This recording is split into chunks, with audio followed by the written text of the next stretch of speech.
próprio governo, se for criar, ele tem que avisar, ó, tô aqui no counterfeiting, tô aqui falsificando moeda, tô criando um troço aqui. Então eu achava que ia ser uma combinação assim. Passei algum tempo pensando nisso. Só que aí surge esse risco geopolítico agora. Começa essa confusão no mundo. Também se perguntasse, vocês queriam ter feito a Pactual nos Estados Unidos, em Nova York, no ano que vocês fundaram aqui no Brasil? Não daria certo igual aqui, né? Não. Claro que não. É aqui. E onde estão os mercados ineficientes hoje, na sua opinião? Em toda parte. Os mais ineficientes? Muito maiores do que os eficientes. É mesmo?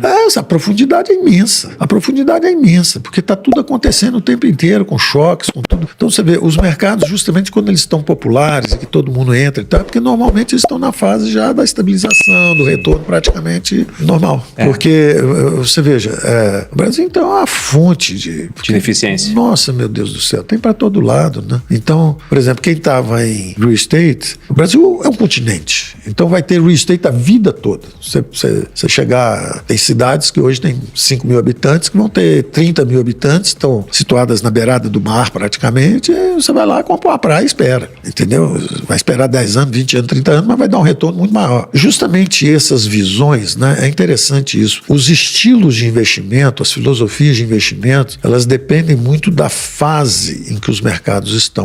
Então você deu o exemplo do Warren Buffett, tinha um exemplo também do Mike Milken. O Mike Milken também deu 3, 4 vezes o que deu o S&P dos Estados Unidos. Ele era um cara que estava focado em empresas emergentes. Ele era o cara dos emerging companies, né? Ele chamava de high yield. Como deu errado por um problema jurídico que ele sofreu, acabou virando junk bond. Mas não eram empresas emergentes. Eu, quando conheci a Localiza e a Natura, por exemplo, foram 2 empresas que eu na época conversei com os donos, estimulando e incentivando para fazerem o IPO, pagarem a dívida, saírem de bancos e justamente terem sócios que cuidassem da dimensão financeira na época. Eram empresas pequenas, médias, talvez não chegasse à média, fossem pequenas, e viraram empresas extraordinárias, muito bem geridas, né? Por muito tempo, né? Então, o estilo de investimento, o jeito que é fundamentalista numa turbulência imensa, ele se perde. O jeito que é fast trader, compra e vende, num mercado que está em tendência e vai subir 10 anos, está mal. Mesmo o velho investor que faz relative value, sei lá, um Bill Ackman, que é um cara craque lá fora, o mercado vai subir 10, 15 anos, feito subiu. Pô, ele faz long and short, ele faz relative value, porque ele é bom de valuation e de eventos. Ele fala, pô, essa aqui vai fazer uma fusão com aquela, essa aqui vai fazer isso, então eu fico long nessa, short naquela. O mercado é tendência de alta, ele ganha 100 no que está subindo, perde 80 no que está... Ele vendeu essa, mas ela sobe também. Mesmo uma empresa que está com problemas, num mercado de alta forte, de tendência, ela sobe. Ela só sobe menos que as outras. Ou às vezes sobe mais, né? Você pega uma queda de juros para uma empresa muito endividada. Ou isso. Aliás, é um fenômeno agora que está acontecendo. Se você perguntar assim, qual é um fenômeno interessantíssimo no Brasil hoje? Eu chamo de fallen angels. Eu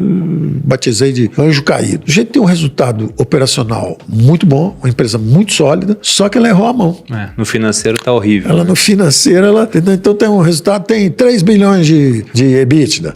Tá bom, isso é o before interest. Agora bota aí o resultado mesmo. Pô, foram embora os 3 bilhões. São as varejistas no Brasil, né? Muitas delas são assim. Então, muitas delas são assim, tem outras assim extraordinárias. Eu não quero falar agora para não parecer que é propaganda, mas assim, tem casos espetaculares. E são casos que você sabe que elas têm bons fundamentos, elas vão sair lá na frente muito bem. Mas vai precisar chegar alguém primeiro, transformar o capital em equity, né? Quer dizer, matar a dívida, diluir o proprietário um pouco, por isso que elas estão amassadas com o preço lá embaixo, porque o proprietário tem que ser diluído. Eu acho até que elas já foram diluídas, no sentido de que o preço já está tão baixo que pode botar o dinheiro lá que vai subir de qualquer jeito, entendeu? Mesmo diluindo, porque elas já estão com esse desconto. Essa é uma boa tese, a tese dos fallen angels, as empresas que têm fundamentos muito bons, mas se precipitaram com o juro muito baixo. O juro foi colocado baixo transitoriamente para fazer esse movimento de recuperação da economia. E erraram também como é que eles pegaram crédito, né? Pegaram um pós, né? Exatamente. Podia ter pego um pré. Seria lindo, né? Seria lindo, né? Eu conheço gente que pegou na época dos juros a 2%, a Selic em 2%, que pegou dinheiro pré-fixado a 5%. Olha que maravilha. Na época, um monte de gente, né, chegou para mim, caramba, tá 2 o juro, querem pegar 5, tá muito bom. Olha Passou um ano, já tava ótimo para eles. Olha que maravilha. Então você vê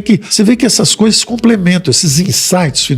Nunca é ruim saber demais. O ruim é saber de menos. Sim. Você conhece essa teoria, aquela.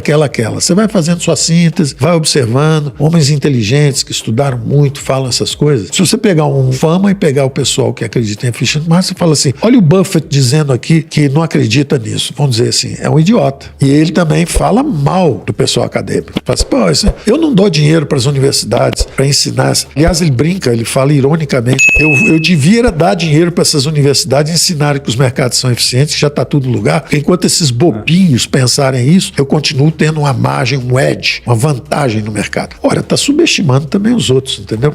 Com certeza. Então, não use o seu conhecimento para derrotar o outro, não. Perceba o que o outro está querendo dizer também e incorpore aquilo, porque um pouco de ênfase ou menos, depende. Você tem que ter sua capacidade de avaliação, não? Depende muito da sua experiência de vida, do que você testou e acredita, mas não menospreze o conhecimento do outro, não. Então, nesse caso aí que você falou, dessas empresas, né? É um caso típico. O outro exemplo que você tinha dado é de mercados ineficientes. Onde está tendo uma corrida agora? Esse é um também, mas deixa eu falar de outro. Segurança jurídica. Como tem uma enorme insegurança jurídica no Brasil, está cheio de passivos que têm um potencial ou explosivo ou redentor. Se disserem que você deve mesmo, a empresa quebrou. Se disserem que você não deve, é verdade, a empresa sai do outro lado 3 vezes maior. Então tem uma insegurança jurídica assim, brutal e os financistas estão invadindo isso. Então isso vai desde o precatório até a causa contra o fundo árabe comprou um negócio no Brasil e agora está sendo disputado. Ao mesmo tempo a justiça tomou um ativo de um grande empresário que na verdade ele tem o direito de propriedade. Está cheio de fundo de risco jurídico. Tem uma empresa na minha carteira, inclusive, que não é bem esse tipo de risco, mas é CEMIG, porque CEMIG tem aquela questão de que pode vir a ser federalizada. E aí quando isso saiu, a empresa caiu pra caramba, ela tá super barata agora, negociando a 3 vezes o EBITDA, com um baita de um crescimento, uma rentabilidade muito boa sobre o capital investido, sobre o patrimônio líquido. Só que é aquilo, ela tá barata, só que se for federalizada, ela ficou cara. Se não for, aí vai subir pra caramba. Então é meio binário, né? Depende da caneta no final. Depende da caneta. Então esses fundos, tem os imóveis que você falou, imóveis assim, para todo lado, e tem gente que é especializada em imóvel e já está derramando seu conhecimento para logística. Porque uma coisa é o imóvel, né? O convencional, aqui, ali, vou fazer um residencial, vou fazer uma comercial e tal. Agora é o seguinte, na hora que você fala assim, e o e-commerce? Quem é que vai vender melhor e vai ser o melhor player de e-commerce? Quem tiver a capacidade logística melhor, porque o delivery é chave. Sim. Então, se você é um cara que vende muito no e-commerce, mas para entregar o negócio tem que vir do Alasca, você vai perder esse mercado. Então, a vantagem operacional de entrega rápida vai ser decisiva. Resultado, a localização do ponto de vista de logística, seja para pegar um negócio num porto rápido e trazer para entregar, seja para o last mile ali já trazer pertinho, já descer de avião em Campinas e aí fazer ali pertinho o delivery. Toda uma lógica de logística que muda completamente o valor dos imóveis. Se você olhar com esse enfoque, você pode comprar coisas que parecem estar caras, que estão de graça, e coisas que você acha que estão de graça e estão caríssimas, porque estão fora desse desenho. Então, cada vez mais especialista. O especialista em logística e fundos de real estate para uso operacional logístico, especialista de residencial, o especialista de fundo de renda fixa, o especialista de value investing, o especialista de cada vez mais. E principalmente vale essa arquitetura belíssima que a gente conversou sobre mercados eficientes para fazer a alocação, porque você vai fazendo, teoricamente devia ser de cima para baixo. Quanto é que é o portfólio? Agora, quanto é que eu vou colocar nas diversas camadas de risco, né, de preferência crescentes? Então, primeiro é o Money Market Fund, praticamente não tem risco, é resgate imediato, liquidez, etc, etc. É o que rende menos. Aí depois eu subo um pouquinho para os corporate bonds, aí depois eu subo mais um pouquinho, vou para o equity, depois eu subo mais um pouco, vou para os private equity, depois eu subo mais um pouco, vou para o fundo de risco creditício, depois eu subo mais um pouco, quer dizer, você vai escalando aquilo ali. E aí, agora eu já decidi, já fatiei o meu patrimônio e já decidi como eu vou alocar. Então agora que eu vou alocar em private equity. Cadê os especialistas? Ah não, tem um private equity aqui que é generalista, faz de tudo. Compra banda de música, compra elefante, compra tatu-bola. Não gosto. Eu gosto do cara que é o maior craque de educação. O cara que é focado naquilo.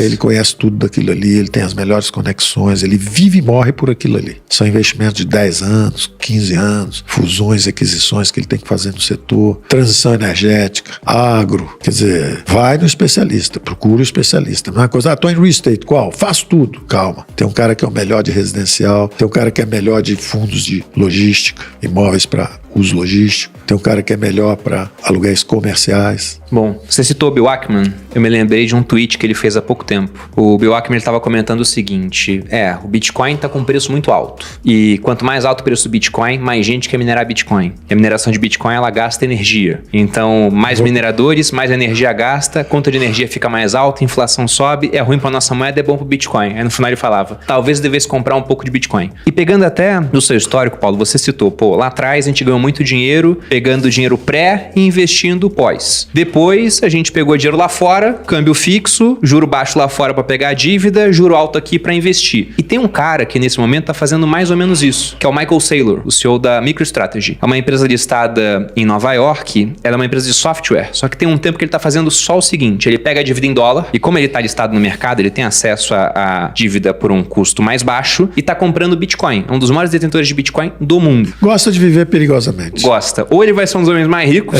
ou vai ser um dos caras mais quebrados. Perigosamente. Porque o que acontece? Essa é uma conversa super interessante, que é a seguinte. O Bitcoin tem uma grande virtude, que é justamente limitação da oferta. Isso é uma grande virtude, porque isso diz o seguinte, olha, se a demanda aumentar no tempo, o preço tem que subir, porque a oferta está relativamente limitada. Isso é bom, isso é uma virtude que as moedas fiduciárias não têm. Na hora que nós mudamos o regime do padrão ouro para as moedas fiduciárias, nós cortamos essa limitação.